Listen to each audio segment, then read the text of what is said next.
Welcome to the North Shore 9 podcast, sponsored by FanDuel. You're listening to the North Shore 9 Postgame Show, powered by Primanti Bros. I'm Neil.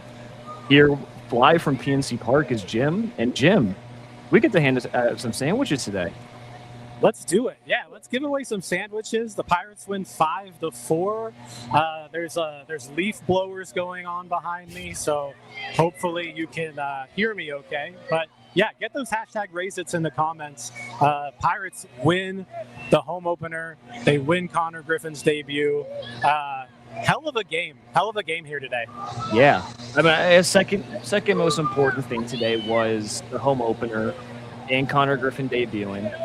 And I mean, let me just ask you this before we get into the game itself. I want to know, and I think the people who weren't there want to know, just what was it like in the stadium today? What was the atmosphere like? I'll say this, Federal Street before the game, jam-packed, enormous crowds. You had people walking around with cones. Some of these cones, you could tell, were new cones that were freshly purchased. Some of these cones, though, Neil, definitely used cones that were taken off the side of the road. There were multiple very used cones that I saw today. So, no, vibes were great before the game. People everywhere, a lot of fun. And then on top of that, once the lineups got introduced, you got Konnor Griffin making his debut. He gets announced. The crowd goes wild. It was a scene here. That's incredible. Yeah, I mean, I saw all the tweets of the brand new black cones with the Pirates logo on it. And all I could think was, people are going to steal those. There are going to be people who take those home and put that on their shelf or whatever. But, I wasn't unfortunately not able to be there. But I imagine it's comparable to what it was like when Kutch came back in 2023. I don't know if you were there for that game, but I think it was similar, if I'm not mistaken. Yeah, I would say, I mean, similar in that, it's a big crowd. But, It seemed like everyone was anticipating this debut, and man, they were met with a hell of an introduction to Konnor Griffin with that RBI double in his first at bat. Yeah. So yeah, it was a lot of fun. Like I said, fans here having a lot of fun, and that was what, the second inning. The Pirates put 4 runs up on the board. Things got wild that inning. Yeah, I mean, that's where we should probably start, is that second inning where Konnor Griffin does gets us on the board with his first RBI and his first major league at bat. That was huge. It starts off with O'Hearn drawing the walk, and then Griffin comes up, doubles him home. On the Orioles broadcast, when that was going on, they just kept cutting to a guy in the bullpen. He just kept raising a cone as the play was going on, so you didn't actually get to see anything except the one guy in the bullpen raising the cone, and then they cut to O'Hearn scoring. But that was such a great piece of hitting from Konnor, and that was awesome to watch. Yeah, it was a good at bat too. He fell behind in the count, swung and missed at a few sliders, and then Kyle Bradish all of a sudden stopped throwing a slide. The sliders were working. He throws him a curveball. It was a well-placed curveball right on the outside corner, but Konnor crushed it to left center field, rolled all the way to the wall, and it was a pretty cool moment here. Yeah, I mean, that's a hard pitch, not only the pull, but the crush. That's probably gone if he pulls it any further to left field. So that was just a great moment. He looks ready. He played so well today. And what's even better is the Pirates didn't just leave it there. They went on and scored 4 more. I mean, Triolo gets one of his 2 hits. Davis smokes a ball. Davis looked really good today.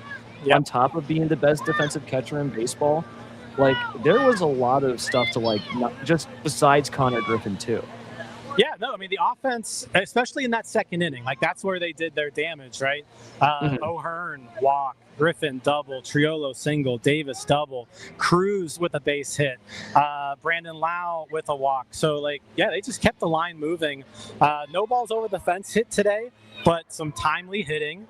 I said, in the big inning, that put them up 4-0 there in the second inning. They would later add another run, but that was enough. Mitch Keller definitely wasn't on his A game today, but in true Mitch Keller fashion, at the end of the day, it's a quality start. 6 innings, 2 runs. He gets the job done. So yeah, outstanding game, fun game for the almost 39,000 people in attendance today. Incredible. No, I mean, that was, the vibes were already really high going in. And so the fact that the Pirates were able to strike early, put those 4 runs on the board, and you're right, I think Mitch Keller struggled a lot today, but ultimately he was able to fight through a lot of those struggles. And I think he's fortunate to only give up those 2 runs, but we needed every single one of those innings and every single one of those outs he fought for today. Really gutsy start from him when he clearly was, I think he had 10 base runners in 6 innings, 6 hits, 4 walks, which is weird because he wasn't necessarily having an issue throwing strikes. Like on 88 pitches, he had 56 strikes. Yeah. So very weird game from Keller. What did you see in person? He was using all of his pitches, but yeah, it was definitely like he was putting traffic on the bases. The Orioles were getting hits. He was walking people, but like you mentioned, he didn't throw balls when he wasn't walking people. I mean, he only threw 32 balls the entire game, and he walked 4 people, which means that's half the balls right there. Half the balls thrown is 4 walks. So yeah, definitely a weird game. But yeah, I mean, you can't get upset at the final stat line. 6 innings, 2 runs. You take that every single time. Definitely was lucky a few times. I think the Orioles left a man on in the first, 2 in the third, 2 in the fourth, and 1 in the fifth. So the Orioles really couldn't get anything going off of them until that 5th inning when they broke through for a couple runs. Yeah. Well, I will say in Keller's defense, and I noticed this when I was at the Mets game I think it was last Saturday, about a week ago. And, he was lining up base runners, but I think he has done a really solid job so far of using his arsenal to, limit the hard contact. He got hit a little hard today, especially in that 6th inning. But overall, he got the 88 pitches. They're probably not looking to push him beyond that. And especially since it was a 5-4 game, we needed every single thing that he got out of this. And so encouraging signs. And even though this is probably the worst looking start a Pirates pitcher's had since Paul Skeens on opening day. Yeah, 2 doubles in the 5th he gave up. He did come back, and I was kind of surprised they put him back out there for the 6th. Pitched the 1, 2, 3, 6th inning. So, yeah, got through those 6 innings, got the job done. Yeah, I mean, a gutsy performance. He used the changeup a lot against lefties. I believe he had 7 whiffs on the day. 4 of them were from the changeup, and he only threw the changeup against left-handed batters. So, yeah, he worked the whole arsenal, and the changeup was working against lefties. Yeah, I mean, I love that he started to commit to using more of his arsenal. I feel like in the last few years, he's kind of been dedicated to only throwing his fastball. And that's kind of like his get out of trouble pitch when he has 6 pitches or so to go off of. And so I really like what we're seeing. It's not like a couple years ago when he was using that cutter all the time that I think had all of us in a rage every time he threw. I think it was a really positive start, and I love seeing pitchers battle through rough stuff and get through it. So really good stuff. Yeah, we have 11 innings on the season right now and 2 runs. Yeah. So all that matters. You take that. 2 good starts. Every single day you take that. Yep. All right, and then after that, the bats definitely died down after the 2nd inning. We only score 1 run the rest of the way. Was there anyone else who stood out besides Konnor Griffin that you want to talk about? Yeah, I mean, I think we got to talk about Jerry Triolo a little bit, right? Last night on NS9 Live, there were a lot of questions about, who plays third, and my answer to that was Jerry Triolo probably plays third, and everyone got mad. They're like, oh, but Nick Gonzalez is hitting 300. Well, yeah, but it's 5 games. 5 games doesn't change an entire career's worth of data. And, you just kind of put the 2 up against each other. The 2 are very similar hitters in offensive output over their careers. One of them plays really good defense. One of them doesn't play really good defense at third base. So it's like it's kind of a no-brainer. I think Triolo is going to get the bulk of the playing time, but at the same time, you also feel comfortable where, hey, if you need to go to Gonzalez, if you need to go to York, whoever it is, like that is a capable bench bat to plug into that third base position every once in a while. So. Yeah, I mean, I think Jared Triolo is going to get the bulk of the playing time, just like he did today, and came up huge. I mean, Konnor Griffin with that double in the second inning to get the Pirates on the board, but then Jared Triolo with the base hit to score Konnor Griffin, and then the same thing happened again in the fourth, where Konnor got on base with a walk, and Triolo punched it right up. Both singles were to the opposite field. So when he's doing what he needs to do, that's kind of the hitter that Triolo is. I know we all would love to see more power out of him, but hey, when he's hitting the ball hard to the opposite field and poking singles, we'll take that. If Konnor Griffin's on the base pass in front of him, like, keep moving him over. Yeah, I'll say this.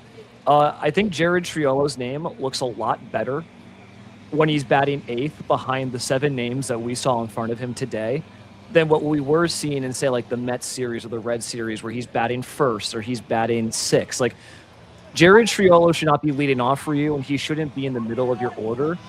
But, like, for what he provides defensively on a team that needs defense, and because of Triolo, we're actually one of the better teams in DRS so far this year, I think him batting eighth looks just fine, especially for what he provides. And I love Jared. I just feel like he's been put in a lot of bad situations where he has to be an everyday player, which he's not, and that's okay. But I like him in this role, batting eighth, especially against left-handed pitching. And 2 huge hits today, especially knocking in Griffin, keeping that rally going. Really encouraging stuff. Yeah, and you kind of brought up a good point there.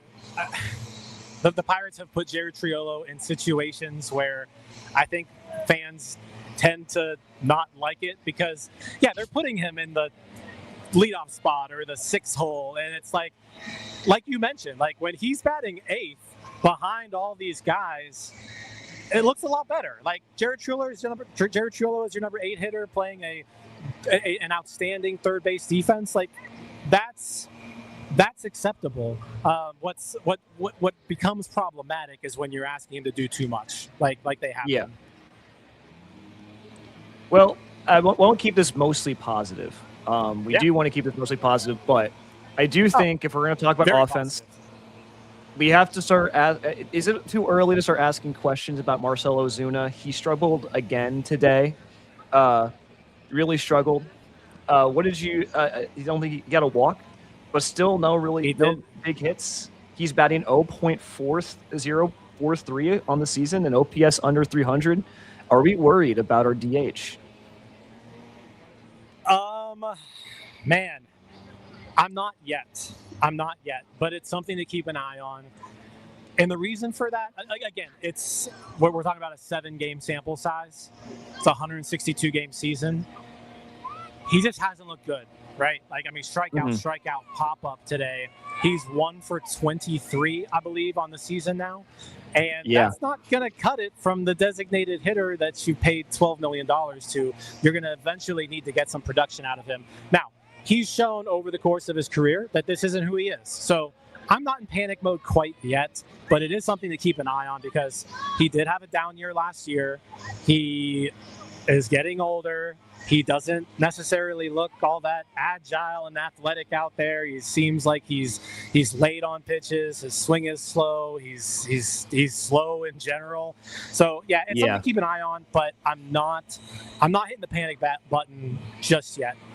Give me another week or 2 before I start calling for Ozuna to be benched.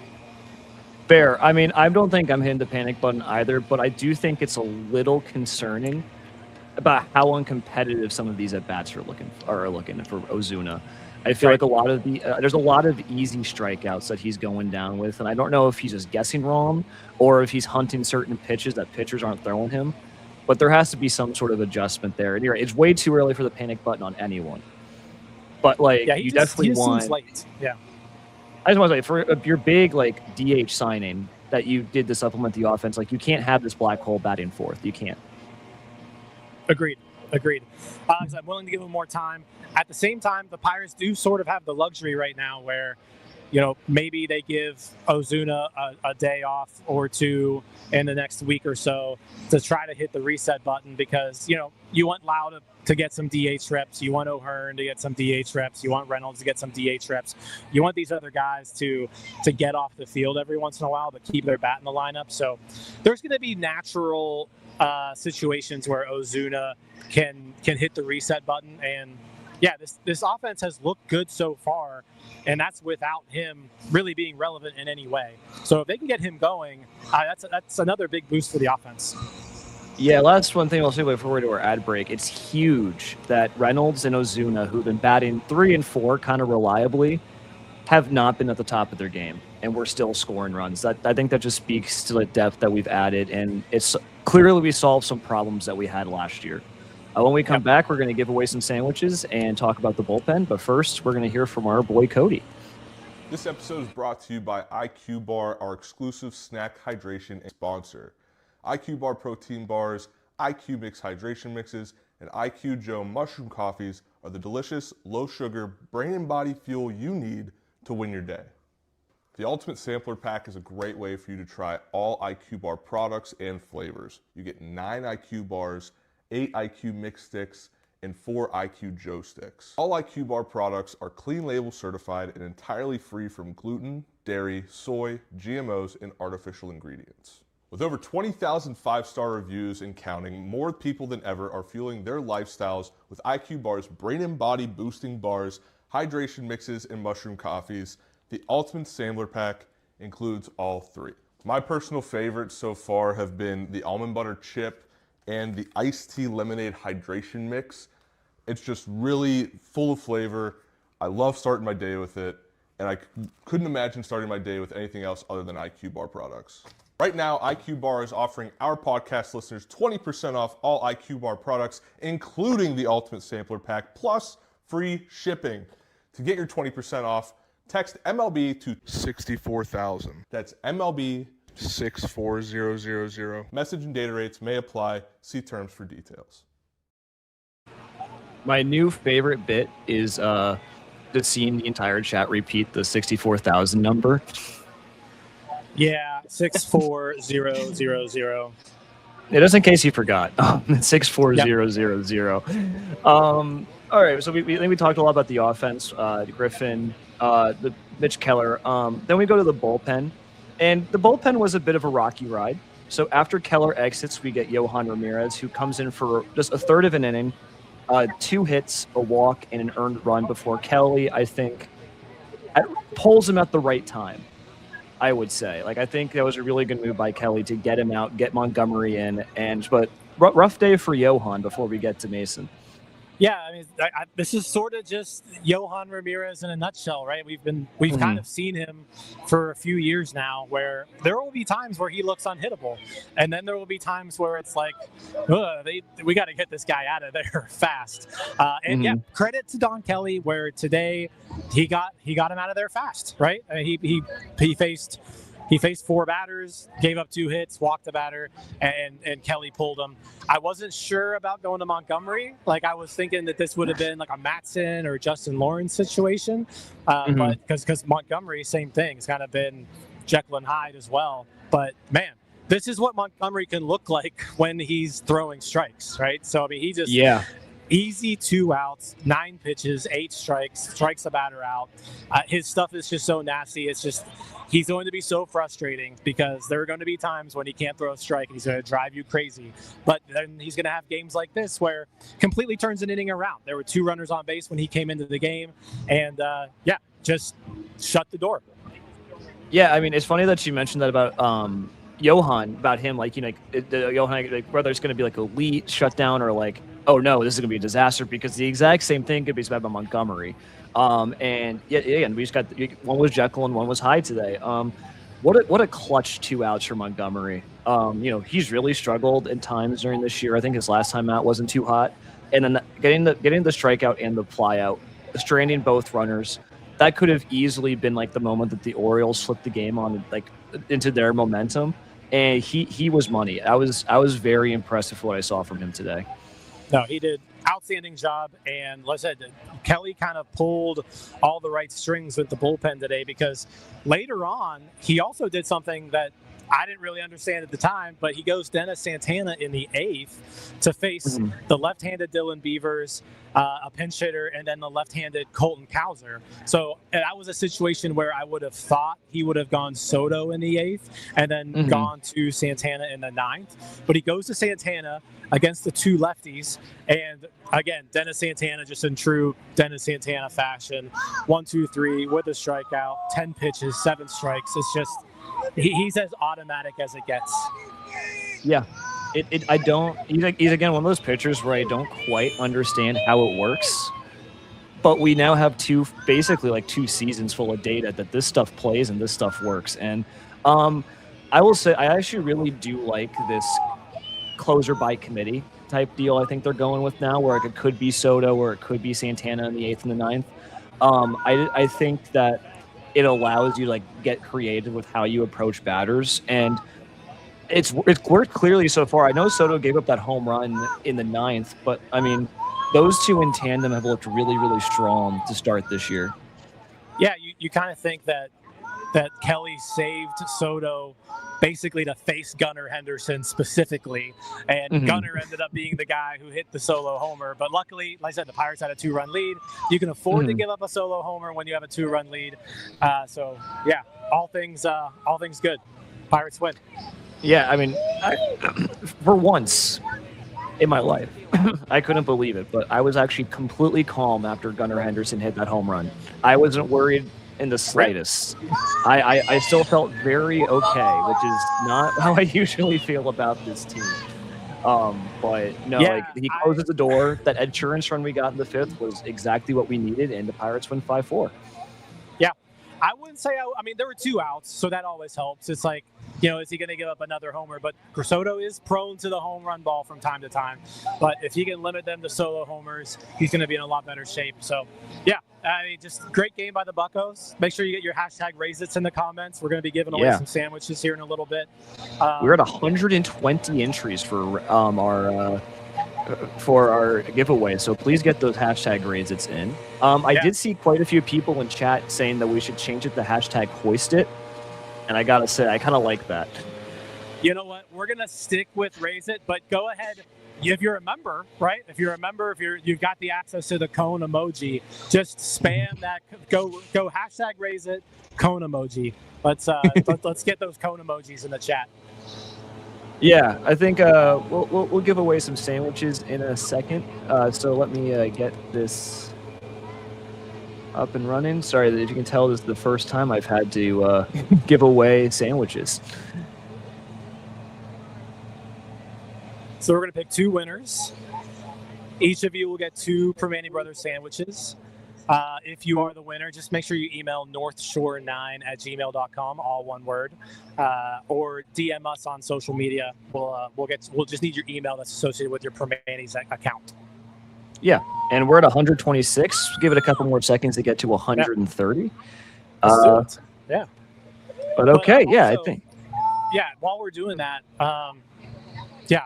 Konnor Griffin debut. I can't believe he's here, Neil. Like, I feel like we haven't talked about him as much as we should.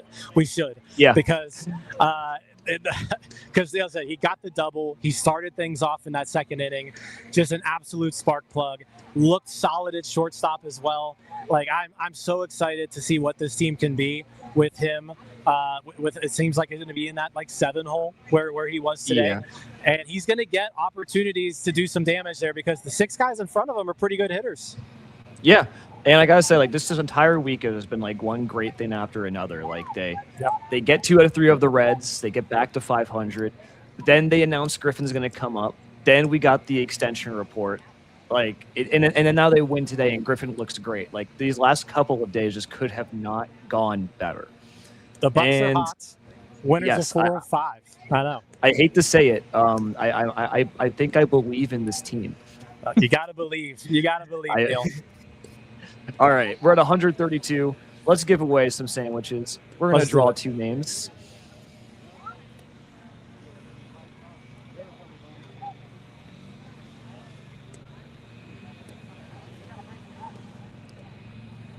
Congratulations, CRF Trains. Please email us at northshore9@gmail.com with your email, and we will get you your sandwiches. And now let's do the next one.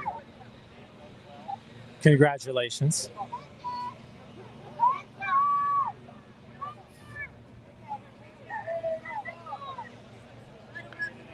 Nick Dog 1 Gaming. Congratulations on you getting your free Primanti sandwiches. Again, please email us, and we will get you that Primanti stuff as soon as possible. Well, what a day, Jim.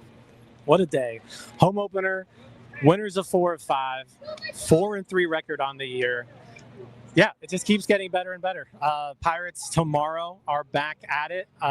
Who's your starting pitcher tomorrow? Carmen Majinski? That's a very good question. I believe so. I believe Carmen is on the mound. On FanDuel, Pirates are favored. Money line minus 102 on FanDuel. So, yeah, your Bucks are hot. Vegas believes in them, and yeah, let's see if we can string some more wins together. We're on a winning streak. Yeah, and we can let's shell Shane Baz tomorrow. Let's do it. Fresh off the extension. Yep. Yeah, exactly. Yeah. Revenge for Neil Huntington. Get to the ballpark, guys. Get to the ballpark.